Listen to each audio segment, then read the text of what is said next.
Time travel यानी समय यात्रा। ये सुनने में तो बड़ा अच्छा लगता है, लेकिन इसके पीछे का लॉजिक दिमाग को चकरा देता है। हम सभी चाहते हैं कि समय में पीछे जाकर अपने द्वारा की गई सारी गलतियों को सुधार लें और भविष्य में समय यात्रा करके अपना भविष्य भी जान लें। लेकिन क्या ये संभव है? क्या काल यानी समय में यात्रा की जा सकती है? अगर वैज्ञानिक दृष्टि से देखा जाए तो काल यात्रा संभव है।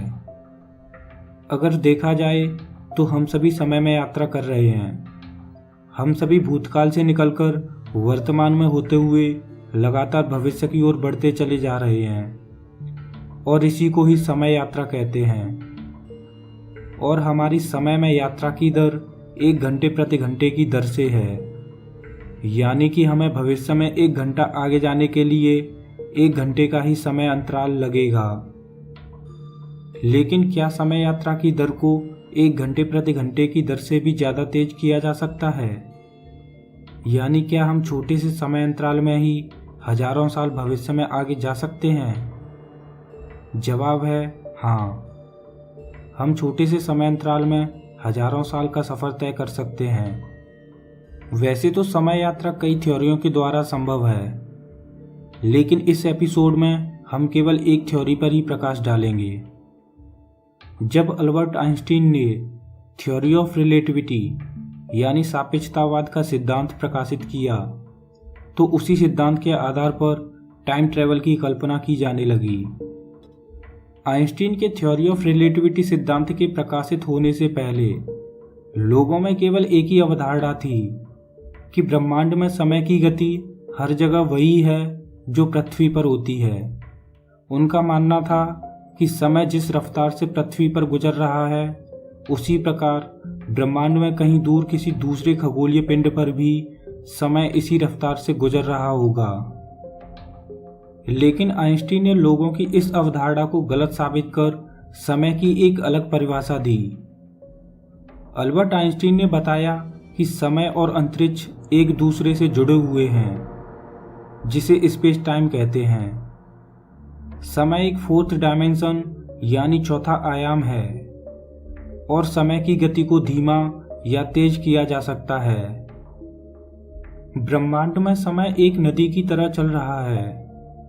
जिस तरह नदी में पानी की रफ्तार कहीं पर तेज होती है तो कहीं धीमी, उसी प्रकार ब्रह्मांड में समय अलग अलग जगहों पर अलग अलग गति से चल रहा है। आइंस्टीन के द्वारा थ्योरी ऑफ रिलेटिविटी सिद्धांत में दिए स्पेस टाइम की इक्वेशन से ही टाइम ट्रेवल संभव है। आइंस्टीन के स्पेस टाइम की इक्वेशन के अनुसार अगर कोई वस्तु जितनी तेज चलेगी तो उसके लिए समय धीमा हो जाएगा, और उस वस्तु की गति जितनी बढ़ती जाएगी तो उसके लिए समय उतना ही धीमा होता चला जाएगा। जब आप तेज रफ्तार से चलने वाली ट्रेन या हवाई जहाज में सफ़र करते हो तो आपके लिए समय बाहरी दुनिया की अपेक्षा धीमा हो जाएगा, और जब आप अपनी यात्रा के बाद उस ट्रेन या हवाई जहाज से बाहर निकलोगे तो आप भविष्य में पहुंच चुके होंगे। हालांकि इतनी कम रफ्तार से चलने की वजह से आप भविष्य में मात्र 1 सेकंड के करोड़वें हिस्से जितना ही आगे पहुंच पाओगे। समय का यह अंतर बहुत ही मामूली है। समय के इस अंतर को महसूस करने के लिए आपकी रफ्तार प्रकाश की रफ्तार के बराबर या उसके 95% तक होनी चाहिए। बिग बैंग थ्योरी और ब्लैक होल जैसी अवधारणाओं को समझाने वाले स्टीफन हॉकिंग्स ने टाइम ट्रेवल के लिए एक ऐसे रेलवे ट्रैक की कल्पना की जो पृथ्वी के चारों ओर बना हो, और उस ट्रैक पर चलने वाली ट्रेन की स्पीड प्रकाश की गति के बराबर हो।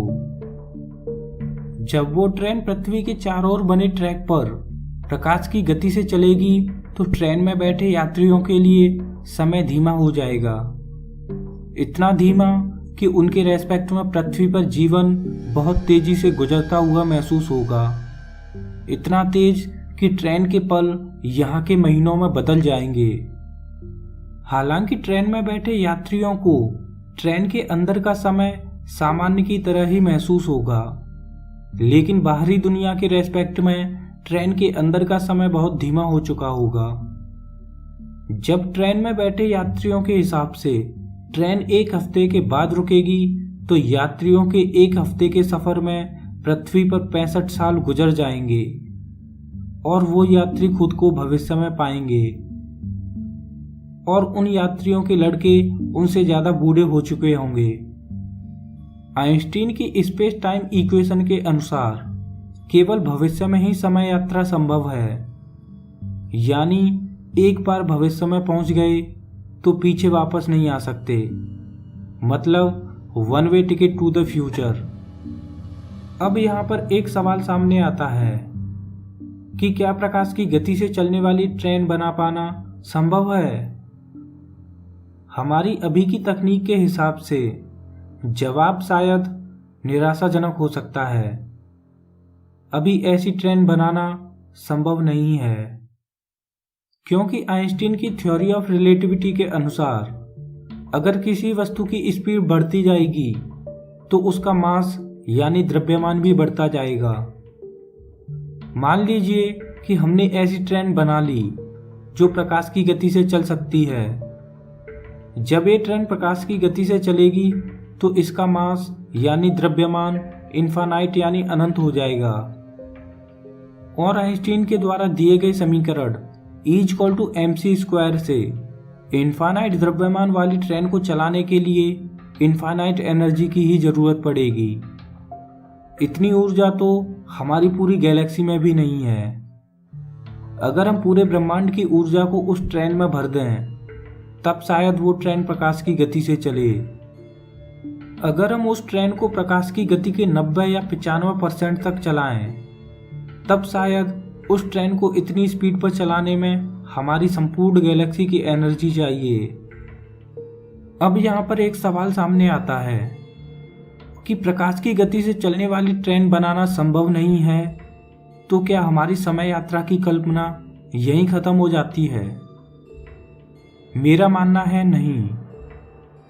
इस थ्योरी के अलावा कई और थ्योरी भी हैं जिनके द्वारा समय यात्रा संभव है। दोस्तों, आज के इस एपिसोड में बस इतना ही। अगर वीडियो अच्छा लगा हो तो लाइक कीजिए और हमारे चैनल को सब्सक्राइब कीजिए। मैं हूं आपका दोस्त श्याम। फिर से मिलेंगे एक और नए एपिसोड में। तब तक के लिए नमस्कार।